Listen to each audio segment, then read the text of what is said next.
अब मेरे दिल में राघव के लिए कोई एहसास नहीं है, ना ही कोई दया और तरस है। अब राघव मेरे लिए सिर्फ वो इंसान है जिसने मुझसे मेरी माँ को छीना, और वो भी सिर्फ इस गलतफहमी की वजह से कि उन्हें लगता है कि रीता आंटी को मैंने सबसे दूर किया है। हमने राघव की कंपनी के 48% शेयर्स खरीद लिए हैं। अब बस 3% बाकी हैं। इसके बाद उस कंपनी पे हमारा राज होगा। पर रोहित, तुमने इतने जल्दी इतने सारे शेयर्स खरीदे कैसे? तुम ये बात अच्छे से समझती हो कि ओवर कॉन्फिडेंस किसी भी इंसान को नीचे गिराने का सबसे पहला स्टेप है। पर राघव को ये ओवर कॉन्फिडेंस है कि उसे कोई हरा नहीं सकता है। मैंने उसके सारे शेयर होल्डर्स को डबल पैसे दे करके उसके शेयर्स खरीद लिए। ऑफिस में किसी ने उसे ये बात बताने की कोशिश भी करी थी, लेकिन उसने उसकी बात ही नहीं सुनी। मुझे लगा था कि वो थोड़ा चौकन्ना हो जाएगा, कोई एक्शन लेगा, लेकिन नहीं, उसने ऐसा नहीं किया। अब बस 3% शेयर्स बाकी हैं। उसके बाद सूर्यवंशी कंस्ट्रक्शंस हमारी होगी, और वो हर चीज जिस पे राघव को घमंड है वो सब हमारा होगा। हमारा नहीं रोहित, तुम्हारा। नहीं रीत, मैं नहीं, हम।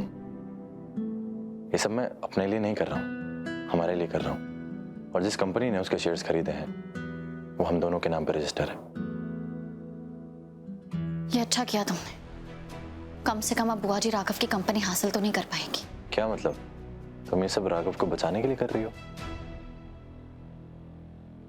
नहीं, लेकिन जितने बड़े दुश्मन राघव मेरे हैं, उतनी बड़ी दुश्मन बुआ जी भी है।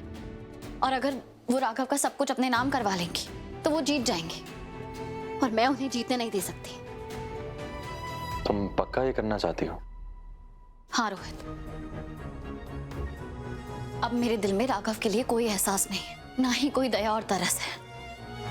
अब राघव मेरे लिए सिर्फ वो इंसान है जिसने मुझसे मेरी माँ को छीना, और वो भी सिर्फ इस गलतफहमी की वजह से कि उन्हें लगता है कि रीता आंटी को मैंने सबसे दूर किया है।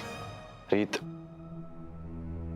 वैसे तो तुम हमेशा ही हिम्मत दिखाती हो, लेकिन मुझे अभी भी डर है, क्या तुम अकेले ये सब कर पाओगे? क्यों नहीं रोहित, इनफैक्ट मैं तो उन लोगों को थैंक यू कहना चाहती हूँ जिन्होंने जरूरत पड़ने पर मेरा साथ नहीं दिया। तभी तो मुझे ये एहसास हुआ है कि खुद को संभालने के लिए मुझे किसी के सहारे की जरूरत नहीं है। लेकिन इतना आसान नहीं होगा ये रीत, उस इंसान से टक्कर लेना जो इतना ताकतवर है। उसके सामने अकेले खड़े होना जिससे तुमने कभी अपनी जान से ज्यादा मोहब्बत करी हो। उन लोगों को नीचे गिरते हुए देखना जिन्हें तुमने अपना परिवार समझ के संभाला था, बहुत मुश्किल होने वाला है तुम्हारे लिए।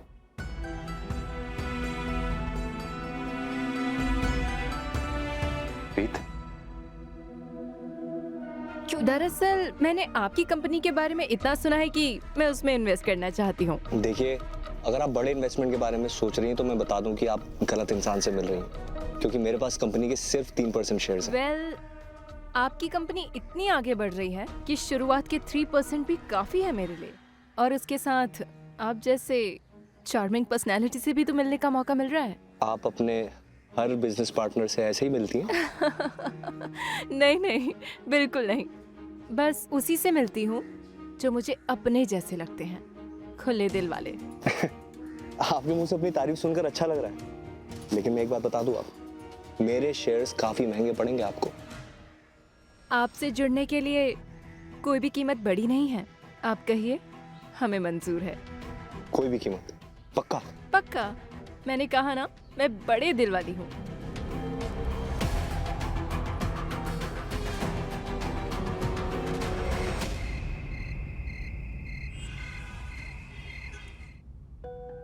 प्रिया को मेरे कैबिन में भेजो।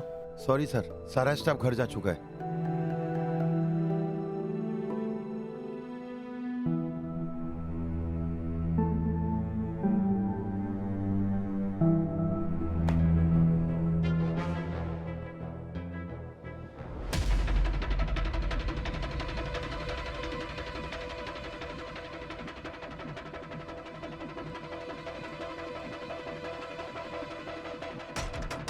इसका मतलब प्रिया सही थी।